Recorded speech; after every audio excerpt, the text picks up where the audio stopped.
Maar nou kyk ons by nabaat en ons besef hoe groot God se genade in ons eie lewens was. Hoe groot God se genade in ons eie lewens, want ons voorgeslagte kom nie uit die Jodendom nie. Ons voorgeslagte kom nie uit die volk Israel, soos baie graag sal wil bewys nie.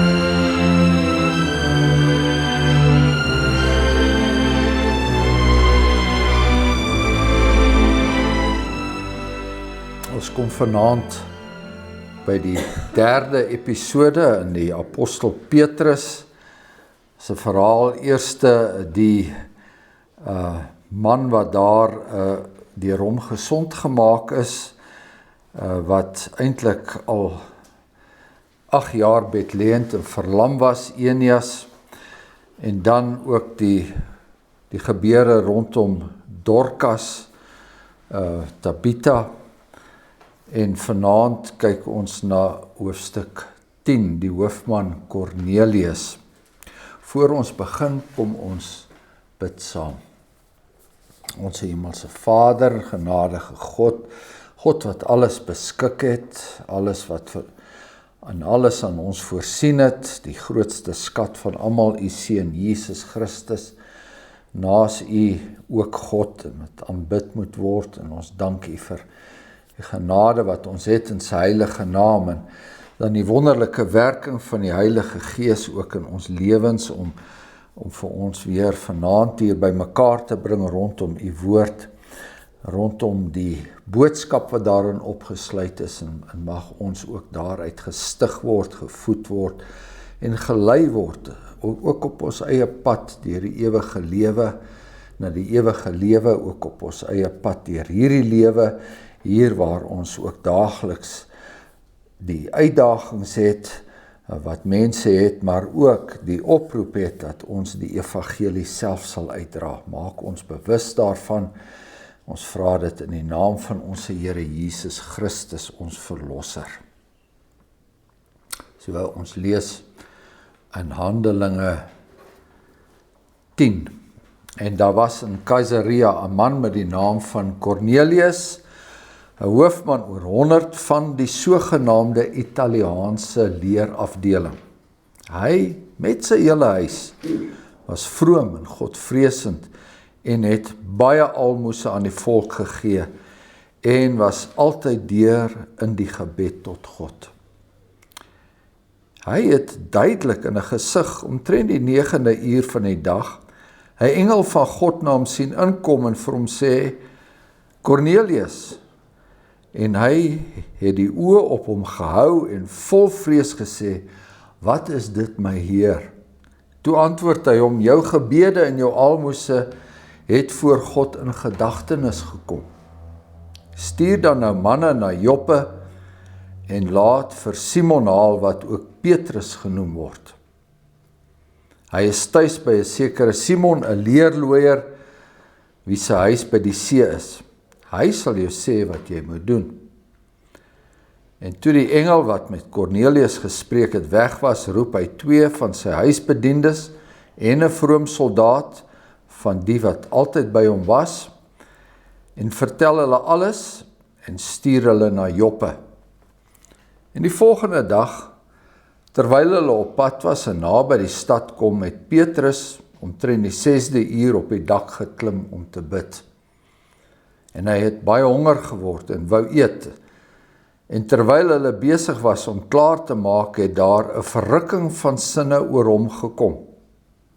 Hy sien die hemele geopend en 'n voorwerp soos 'n groot laken na hom afdaal, wat aan die 4 hoeke vasgebind is en op die aarde neergelaat word. Daarin was al die 4-voetige diere van die aarde en die wilde en die kruipende diere en die voëls van die hemel. Toe kom daar 'n stem na hom, staan op, Petrus, slag en eet. En Petrus sê, nooit nie, Here, want ek het nooit iets onheiligs of onreins geëet nie. En weer het die stem vir 'n tweede keer na hom gekom, wat God rein gemaak het, mag jy nie onrein ag nie.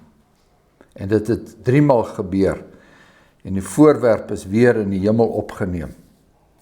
En terwyl Petrus by homself daaroor verleë was, wat die gesig tog kon beteken, wat hy gesien het, staan die manne wat deur Kornelius gestuur was, daar by die poort, en verneem na die huis van Simon. En hulle roep en vra of Simon, wat ook Petrus genoem word, daar tuis is. En terwyl Petrus nadink oor die gesig, sê die Gees vir hom, daar is 3 manne wat jou soek. Staan dan op, klim af en gaan saam met hulle sonder om te twyfel, want ek het hulle gestuur. Goed, ek dink ons sal eers daar met daai eerste 20 verse sal ons 'n bietjie stil staan. Die eerste ding wat genoem word is Caesarea. Caesarea was 'n hawestad wat deur Herodes die Grote gebou is. Herodes die Grote was die koning in Jerusalem ten tye van die Here Jesus Christus se geboorte. Ons kan dit onthou. Hy was die man wat dan ook daardie kindermoord by Bethlehem gepleeg het. Maar die uitstaande kenmerk van Herodes was dat hy bouwerke onderneem het. En baie imposante en indrukwekkende bouwerke, onder andere die tempel in Jerusalem, ons het al daaroor gepraat, hoe magnifieke bouwerk dit was. Ten tye van die Here Jesus Christus se optrede op aarde was hulle al 46 jaar lank besig om aan die tempel te bou, en dit was nog nie klaar gewees nie. So, dit was een van Herodes se groot bouwerke, maar hy het dit nou nie gebou omdat hy enigstens 'n gelowige was nie. Hy het dit gebou omdat Jerusalem 'n plek van aansien was en 'n plek was waar baie pelgrims heen gekom het, en dit sou sy aansien verbeter. Hulle sou, mense het gepraat van Herodes se tempel, nie noodwendig die Here se tempel nie. En so het Herodes ander bouwerke onderneem, onder andere die hawestad Caesarea, wat net so indrukwekkend was, vernoem na die keiser. Met ander woorde, aan die een kant bou hy 'n Joodse tempel, en aan die ander kant bou hy 'n hawestad, ook met pragtige beelde en stadions ter ere van die Romeinse keiser. Daar het nou oor jare al baie opgrawings na vore gekom, en ook eintlik uit die see uit het hulle die kontoure van die hawestad gesien, en dit is en sekere beelde wat standbeelde wat daai tyd nog gebruik was, het daar onder die water gelê. So Caesarea was 'n pragtige stad hier op die rand van die beloofde land, eintlik die poort of die eerste trappie na Europa toe, die eerste trappie na Rome toe. Dit tot dusver weet ons dat die evangelie verkondig was in Jerusalem. Jerusalem verteenwoordig die Joodse volk, en dan na Samaria, en Samaria verteenwoordig die Samaritane, en hulle is half Joods en hulle is ook half nie, maar nou hierdie uit en uit heidense stad met heidense standbeelde, en hier is 'n man met die naam van Cornelius, en die Here is al baie lank besig met Cornelius. Hy's 'n hoofman oor 100 van die sogenaamde Italiaanse leerafdeling, so dit gee vir hom 'n sekere status, 'n posisie, en hy is iemand met gesag. Nou, die sinnetjie nommer in vers 2 is baie belangrik. Hy en sy hele huis was vroom en godvreesend. Nou, wat beteken dit? Boonbehalwe dat ons daar lees dat hy baie almoses aan die volk gegee het, en hy was altyd deur in die gebed tot God. Met ander woorde, hy het die ware God geken. Hy was weliswaar nie 'n besnyde Jood gewees nie. Hy was weliswaar nie toegelaat in die heilige deel van die tempel nie, maar hy het aanklank gevind, meer as aanklank gevind by die God van die Ou Testament. En hierdie mense was vir die verspreiding van die evangelie ontsaglik belangrik. Ons gaan later, as die Here wil, en ons kom in Handelinge 16, by Lydia, die purperverkoopster, sy was ook 'n godvreesende. Nie 'n gebore Jood nie, maar iemand wat uit die heidendom aanklank gevind het by die idee van een God, en dat daar net een ware God is. Want ons moet besef hoe geknel die mense in die heidendom was met al hierdie veelgodery wat daai tyd geheers het. Trouwens, dit heers al van die begin van die heidendom af, is dit 'n probleem. As jy die Hindoes vat vandag, want hulle is nog klassieke, ek wil sê heidene, dan het hulle gode ongelooflik baie. Jy weet, en jy moet almal tevrede stel. Jy weet, jy het nooit rus, jy nooit werklik rus nie. Daar's die God van die liefde, daar's die God van die jag, daar's die God van oorlog, daar's die God van die staat. En partykeer is hierdie gode, as jy nou die Griekse mitologie vat, as hierdie gode ook, hulle beklei met mekaar en hulle kom nie reg nie, en die arme mens is hier tussen en deur, en hy weet nie altyd herwaarts of derwaarts nie. So, die Ou Testament, wat toe nou al 'n Grieks vertaal is, die Ou Testamentiese geloof, die sinagoges, wat die hele wêreld van daai tyd, die bekende wêreld van daai tyd vol alreeds was, dit het vir hierdie mense uitkomsgebied, en hulle het hulle self vereenselwig met die God van Israel, sonder dat hulle eintlik toegelaat was om in die heiligdom in te gaan, sonder dat hulle al die voordele geniet het wat die Israeliete geniet het. En ons het miskien al gepraat oor die binnemuur, oor die muur van skeiding wat daar was. Die apostel Paulus skryf daarvan in die Efesiërs. Hy sê, toe Christus gekom is, het daai muur van skeiding weggeneem. Dit is die skeiding wat daar was tussen die heilige deel en die voorhof van die tempel, wat ook genoem was die voorhof van die heidene, bedoelende heidene was daar toegelaat, heidene en vroue was daar toegelaat. So, dis 'n bietjie agtergrond. Maar hy met sy hele huis, en ons moet daarin vashou, want wanneer daar in die Bybel gepraat word van iemand en sy huis, dan is dit nie net die huisgesin nie. Dan moet ons dit so opneem, dis almal wat onder daai persoon se invloedsfeer val. So, as ons nou in die Ou Testament, in die boek Josua lees, dat Josua sê, ek en my huis, ons sal die Here dien. Dan is dit nie net pa Josua en ma Josua en die klompie kinders nie, dis almal wat in sy invloedsfeer val. Met ander woorde, almal oor wie hy gesag uitoefen, almal wat na hom opkyk, en in die Nuwe Testamentse tyd, in die tyd van die Romeine en die Grieke, net so meer. Dit het daardie man se slawe ingesluit, dit het mense ingesluit wat in 'n sekere sin na hom opgekyk het, of van hom afhanklik was, mense wat besigheidsverhoudinge met hom gehad het, selfs met iemand vandag, jy weet, die baas by die werk, almal wat onder sy invloedssfeer val, sal deel wees van die huis wat hiervan gepraat word.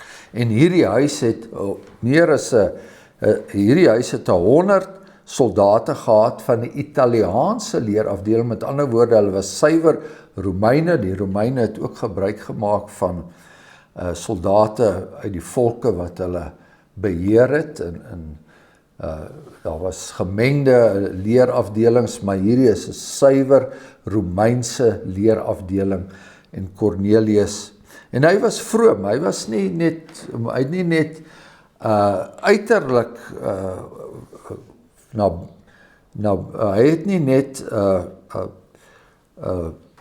skynheilig gelewe nie, hy was werklik vroom, hy het gebid, hy is altyd deur 'n gebed tot God, en hy het ook 'n lewe gelei wat getuig het van dankbaarheid, hy het almoses aan die volk gegee. Nou in die Here Jesus se tyd het ons ook van hoofmanne gelees, daar in die beloofde land, wat ook die Joodse volk goedgesind was. So, hy help hierdie volk, waar hy eintlik nooit ten volle sou kon behoort nie, en hy bid tot hulle God. En ons sien ook dan later, as hy die vroom soldaat stuur, van die wat altyd by hom was, met ander woorde, daar is dan van daardie soldate, wat hom baie ernstig nagevolg het, in sy geloof. Ons praat oor hierdie kwessie van die huis, want wanneer ons later kom in die boek Handelinge by hoofstuk 10, dan gaan daar ook, dan gaan hierdie huis ook gedoop word, en dit bring weer sekere vrae, of sekere antwoorde na vore rondom die kinderdoop. Maar kom ons hou dit nou maar eers vir daardie later. Hy sien duidelik in 'n gesig, 'n engel van God, en hy het die oë op hom gehou, so dit was nie 'n droom nie. En soos die ander engelverskynings wat ons in die Bybel teekom, laat dit hom, bring dit by hom vrees, ontzag, en hy spreek ook dan die engel aan as my Heer. So hierdie man wat gesag uitoefen, besef onmiddellik dat hy in die teenwoordigheid is van iemand wat in alle opsigte gesagvol is.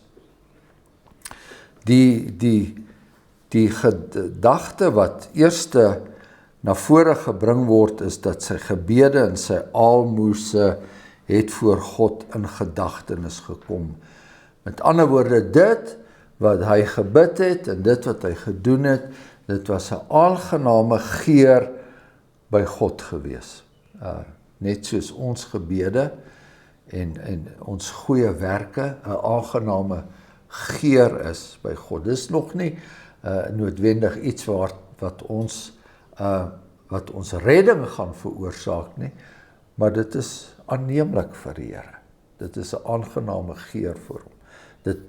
As jy 'n geredde gelowige is, dan kom dit jou gebede en jou goeie werke volg uit jou redding uit. Dit so leer ons pragtig dan ook in die katekismes. Wat is die vernaamste vorm van dankbaarheid wat jy toon nadat die Heilige Gees wedergeboorte in jou hart bewerk het?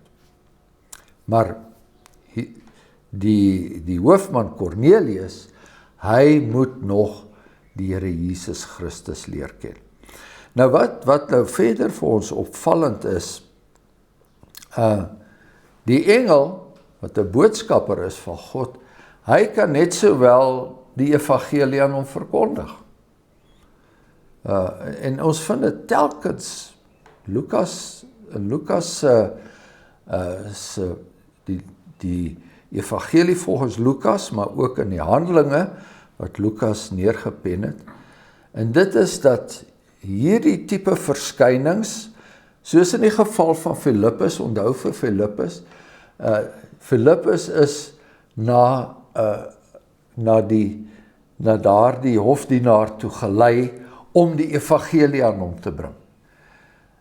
deur op 'n wonderbaarlike wyse. Die Here kon op 'n bonatuurlike wonderbaarlike wyse kon hy ook die evangelie aan die hofdienaar van Ethiopië gebring het.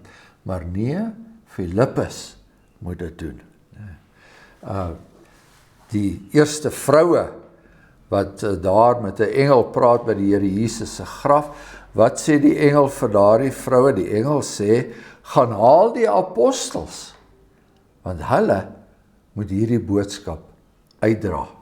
So dit kom telkens weer terug na God se geroepe dienaars, word nie uitgeskakel nie, hulle word juist betrek, en hier is 'n baie omslagtige manier wat hier beskryf word, hoe Petrus en die hoofman Cornelius by mekaar uitgekom het. Maar dit is belangrik, dat dit juis een van die apostels moet wees, in hierdie geval Petrus moet wees, wat die evangelie aan hierdie hoofman moet verkondig. So die menslike faktor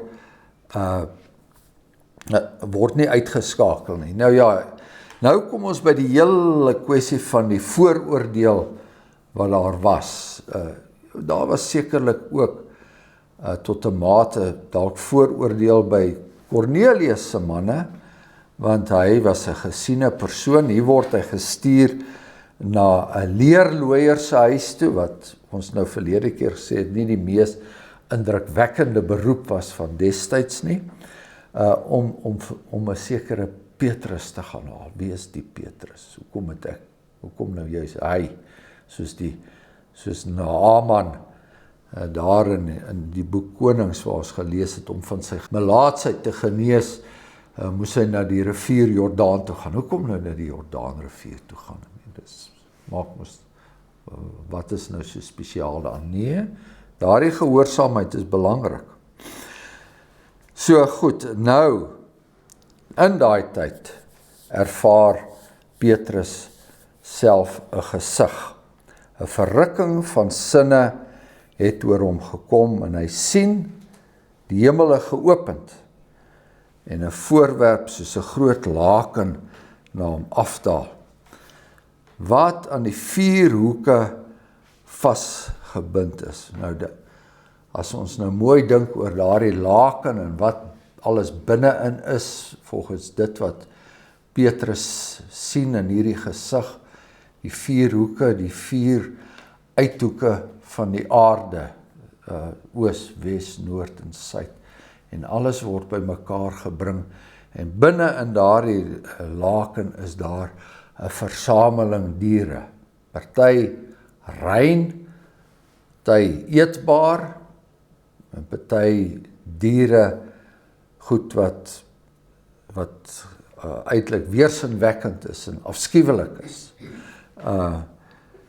So God se bouplan vir die nuwe tempel word eintlik met die 4 hoeke gesimboliseer. Dit daal neer van die hemel.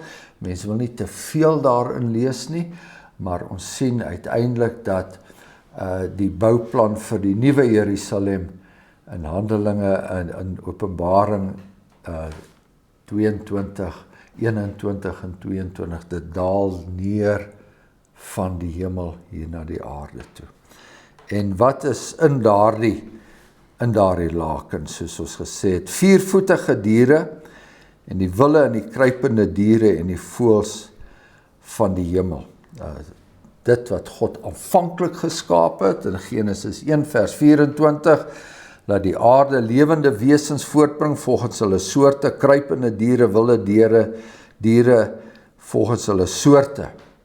En dan sien ons dan natuurlik ook in Romeine 1 vers 23, die apostel Paulus, wat beskryf hoe die mens tot 'n vlak gedaal het, dat hy hierdie diere, verganklike, dat hy hierdie diere, hierdie voëls, 4-voetige en kruipende diere begin aanbid, soos ons dan nou in die heidendom kry, en soos ons vandag ook by die westerse mens kry, dat hy homself weer oorgegee het aan die oersondes van die heidendom teruggekeer het na natuuraanbidding en skepselaanbidding toe. Maar goed, daar is almal is nou binne in die laken en dit is afskuwelik in die sin, veral wanneer die apostel Petrus die opdrag kry dat hy moet slag en eet. En Petrus sê nooit nie, dit kan nie wees nie. En hy sê dit met goeie rede. As ons nou teruggaan na die Ou Testament toe, die boek Levitikus, ons lees in die 20ste hoofstuk, daarom moet julle 'n onderskeid maak tussen die rein en die onrein diere, tussen onrein en rein voëls, en maak julle self nie 'n gruwel deur die diere of die voëls of deur enige iets wat op die aarde roer, wat ek vir julle afgesonder het, deur dit te eet nie, dit is onrein. Julle is vir my heilig. Nou hier kom ons by die uiteindelike doel van hierdie gebod, en dit was om die Israeliete van die begin af te sê, maar julle is nie soos die ander volke nie. Julle moenie optree soos die ander volke nie, en daar is sekere reinheidswette wat hulle moet nakom, juis om daardie onderskeid te handhaaf. En natuurlik, hulle het later dit het 'n bron van hoogmoed geword. Dit het 'n bron geword van ons is die uitverkorenes, julle is goyim, julle is onrein. Daar's selfs gepraat van die honde. Die honde is die mense wat nie deel is van die verbondsvolk nie.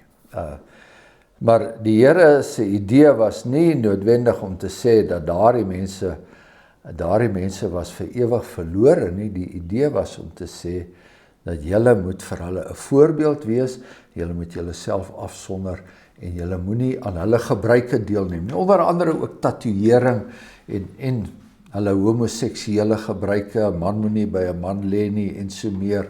Dis die dinge wat by daai mense tuis hoort.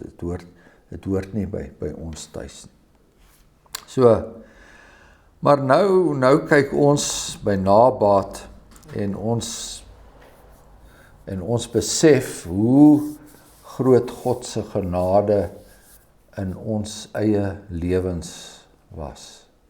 Hoe groot God se genade in ons eie lewens, want ons voorgeslagte kom nie uit die Jodendom nie. Ons voorgeslagte kom nie uit die volk Israel, soos baie graag sal wil bewys nie. Ons voorgeslagte was mense wat diervelle rondgeloop het en mekaar se koppe ingeslaan het, daardie Germane, daardie Vikings, daardie mense van Midde-Europa, wat destyds deur die Romeine barbare genoem is, barbare. Dis ons voorgeslagte gewees. En dit is net genade dat hierdie mense ook tot die reines in Israel, in die Godse volk gevoeg is. Ek is so aangegryp deur 'n lied van die Kanadese sanger Leonard Cohen. Hy sing in 'n lied oor die wil van die Here. Hy sê, if it be your will, if there is a choice, let the rivers fill, let the hills rejoice. Let your mercy spill on all these burning hearts in hell. Is dit nie pragtig nie? Let your mercy spill on all these burning hearts. Dis ons sonder die Here. Dis die mens sonder die Here. Burning hearts in hell. If it be your will to make us well and to draw us near and to bind us tight. Daar kom die lakense punte by mekaar. To bind us tight. All your children here in their rags of light. So in ons flenterklere, in ons verlorendheid, burning in hell. En die Here kom deur die apostel Petrus, deur die evangelie tot vandag toe en hy bring vir ons 'n boodskap van hoop en hy bring vir ons die genade wat daar is in die Here Jesus Christus.